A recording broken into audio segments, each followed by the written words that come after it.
Sébastien Ricard. Bonjour, vous allez bien? Membre du jury du 17e Festival du film francophone d'Angoulême. Belle expérience avec Formidable. Christine Scott-Thomas, présidente.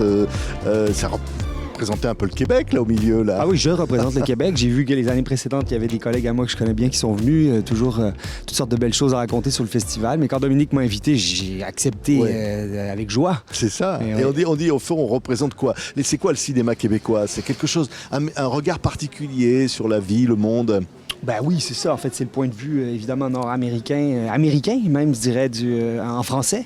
Donc, c'est très, très important. De toute façon, il y a une relation entre la France et le Québec, cinéphiliquement parlant, importante. Et c'est un peu délité depuis les dernières années. Je trouve, nous, on voit très peu des films que j'ai, par exemple, vus. Il y en a peut-être un ou deux qui donc, c'est triste, mais...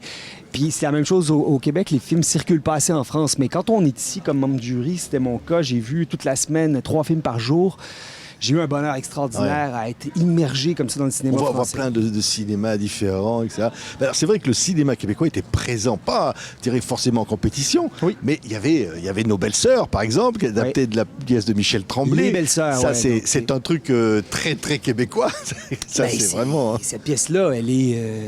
c'est un marqueur historique, cette pièce-là, ni plus ni moins. Donc, c'est une pièce qui a été énormément jouée, qui a fait découvrir largement la dramaturgie québécoise à l'extérieur du Québec, mais qui est un changement de paradigme au Québec. On est vraiment passé d'un théâtre qui était plutôt franco-français, justement, classique, à une assomption complète de la langue, la réalité sociale, politique, culturelle du Québec à travers cette pièce-là. Il y a plein d'autres auteurs dont on pourrait parler, mais celle-là, c'est un marqueur. Et là, maintenant, on fait une comédie musicale de cette pièce-là, puis c'est évident que ça doit être formidable. Je ne l'ai pas vu, moi. On regarde justement, un tout petit extrait. Il n'y a pas de danger, là. Il n'y a pas de danger. J'aime ça le bingo, j'adore ça le bingo. Moi, y'a rien au monde que j'aime plus que le dingo.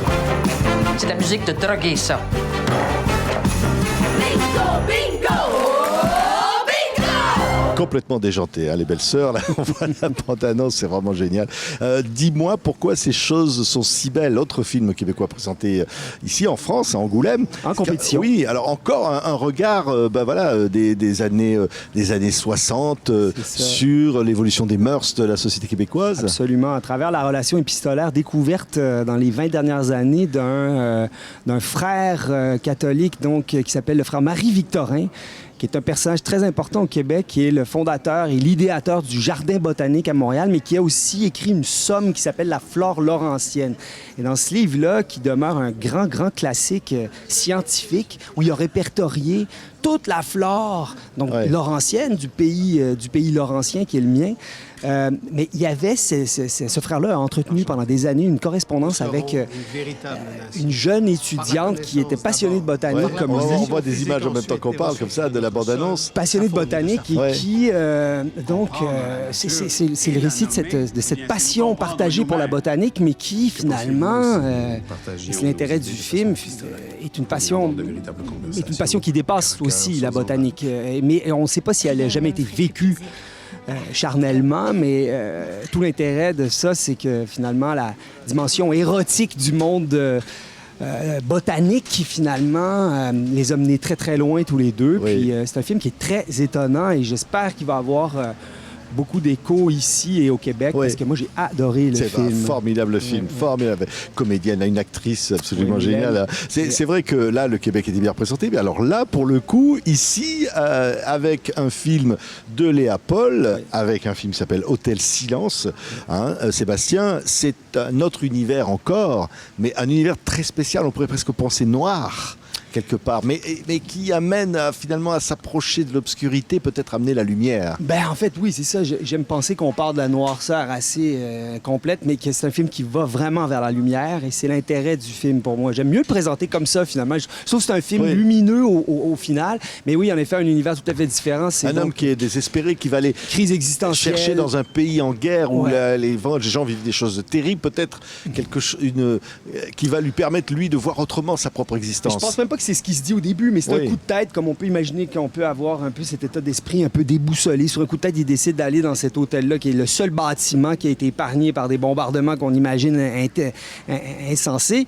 Et puis, dans cet hôtel-là, et au contact des gens qui sont restés après la guerre, il va se remettre à vivre parce que ces gens-là ont un appétit de vivre qui va être communicatif. Et donc, la dévastation intérieure de cet homme-là est en mise en écho avec la dévastation extérieure, mais intérieure de ces gens-là aussi. Mais il y a une renaissance commune de cet homme avec cette communauté-là qui est absolument magnifique. Regardez quelques images d'Hôtel Silence, donc de Léa Paul. Léa Paul, ouais. Tu vas rentrer chez toi. À tout de suite. J'ai des choses à terminer.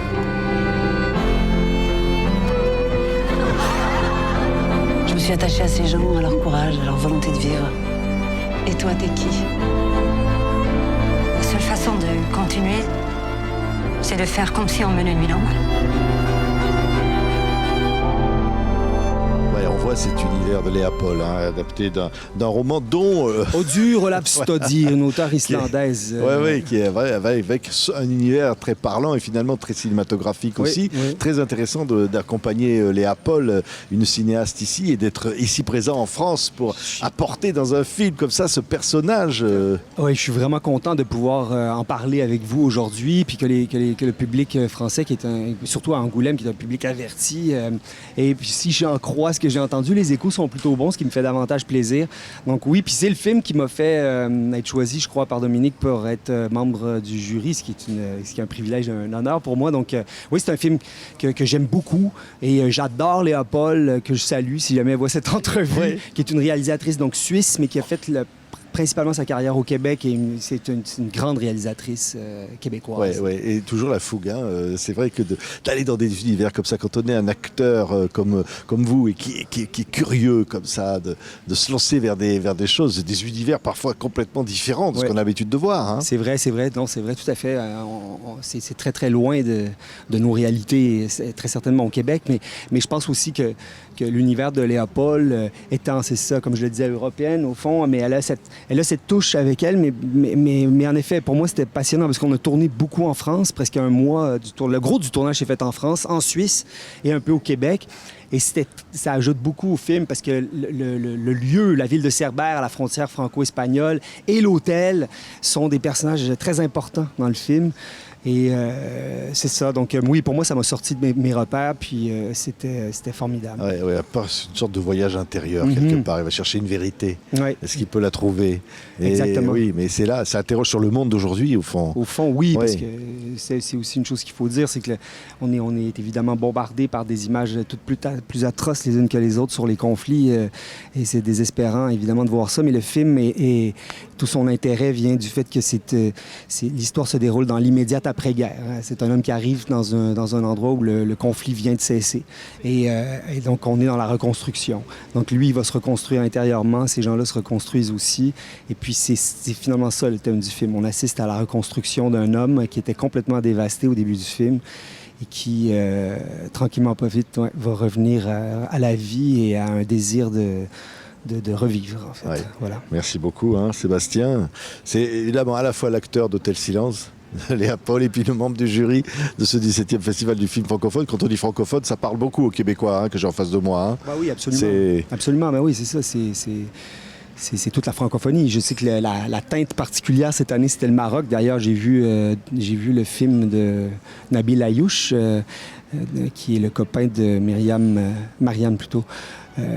Donc le nom de famille, là, je ne pourrais pas le... Touzani, ça se peut-tu? Touzani.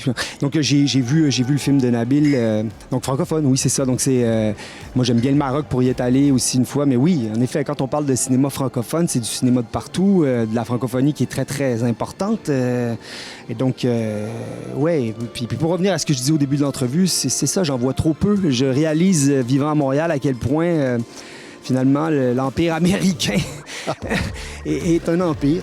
Et ça se voit sur les salles de cinéma, dans les salles de cinéma, mais ça s'observe. Et moi, j'ai passé une semaine fabuleuse. J'ai été bouleversé à plusieurs reprises par les films que j'ai vus à cause de ce lien direct que j'ai avec cette langue-là et la langue française. Voilà. Merci beaucoup. Sébastien Ricard était notre invité. Merci. Et coucou à tous nos amis au Québec et ailleurs, en francophonie. Oui, partout. Ah, salut. Merci Sébastien. Merci à vous, Patrick.